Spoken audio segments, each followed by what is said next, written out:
Hi, this is Deddy Corbuzier. A plus is useless. Sekitar 4 tahun yang lalu saya mengadakan sebuah seminar di sekolah ternama. Dan hasil seminar saya sangat amat mengguncang sekolah tersebut. Karena setelah itu banyak guru-guru dan kepala sekolah yang datang ke saya mengatakan bahwa yang saya katakan tidak layak dikatakan untuk para murid yang mendengarkan pada saat itu. Karena saya lebih pro ke murid dibandingkan ke sekolah tersebut. Tapi saya akan mengatakan ini lagi ke Anda supaya Anda bisa mendengarkan apa yang saya katakan pada saat itu, walaupun dalam waktu yang singkat karena hanya dalam bentuk rekaman suara saya.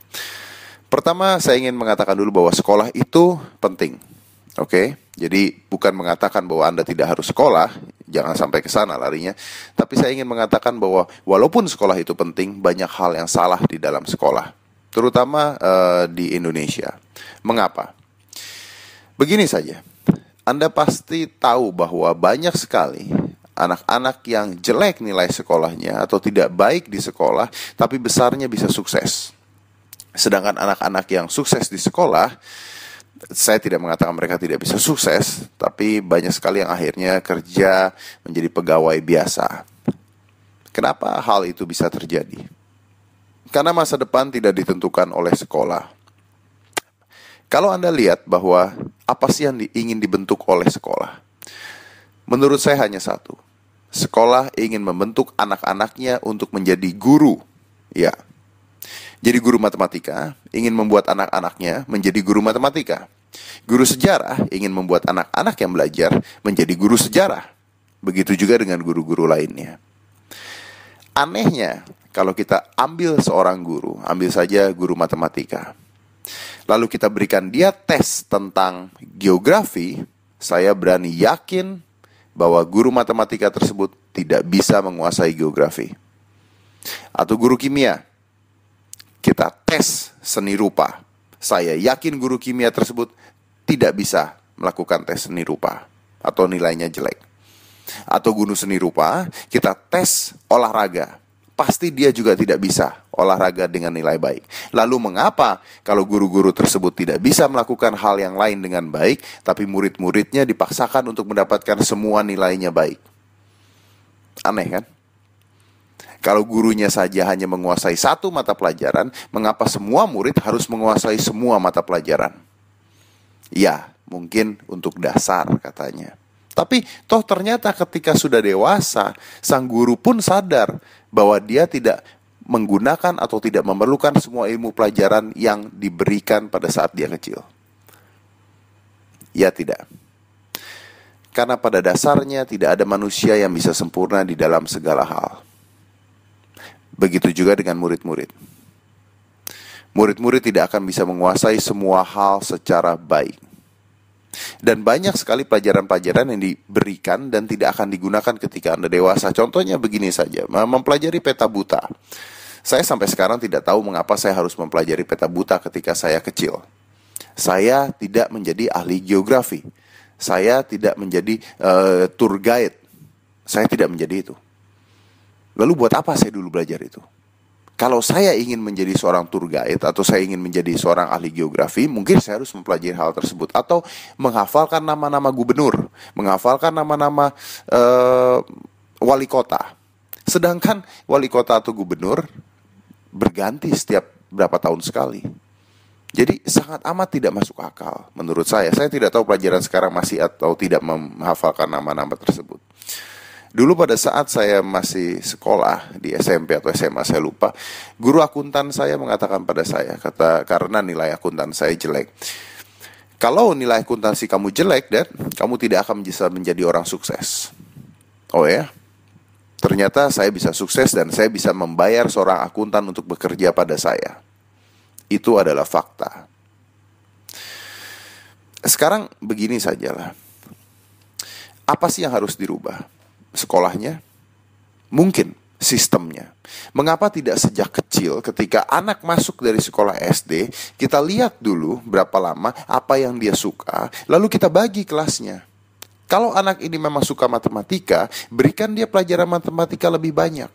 Kalau anak ini suka sejarah, berikan dia pelajaran sejarah lebih banyak. Jadi seperti orang kuliah, tapi sejak kecil.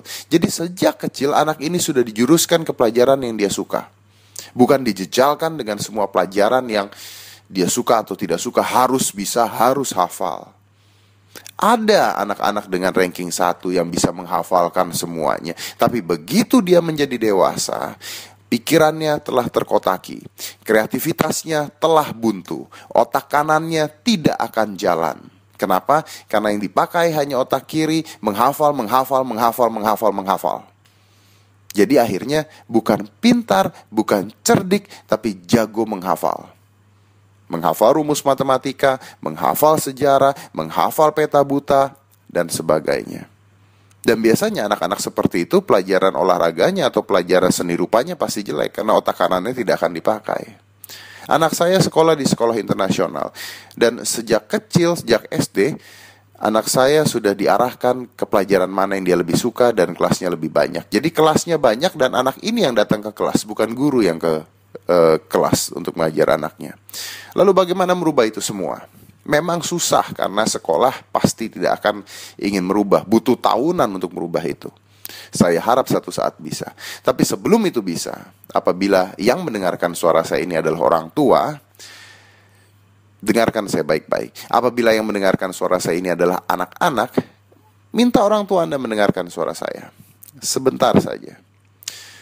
Kalau seandainya orang tua mendukung apa yang anaknya suka dalam mata pelajaran, mungkin dia akan menjadi orang yang lebih berhasil nanti ke depannya. Bagaimana caranya?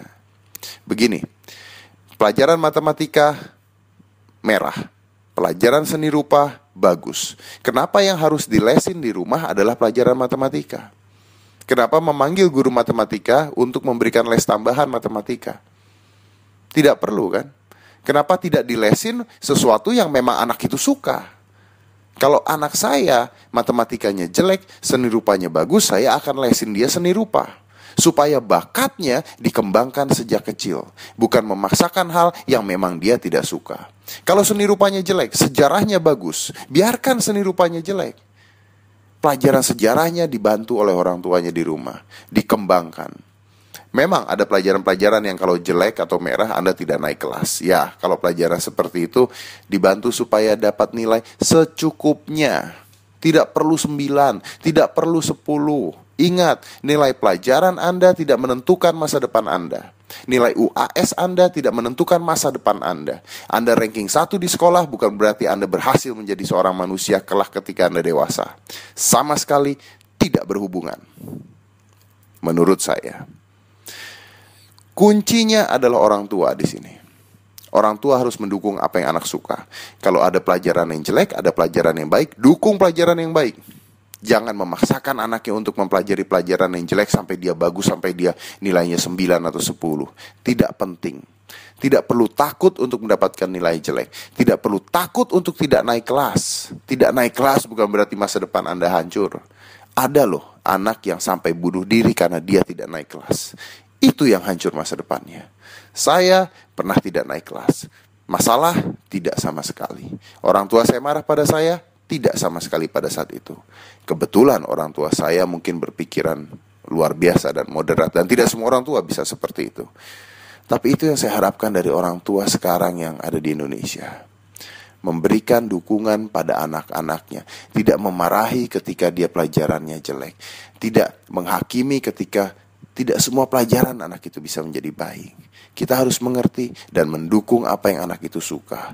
Ingat sekali lagi bahwa masa depan anak tidak tergantung dari pintar tidaknya dia di sekolah.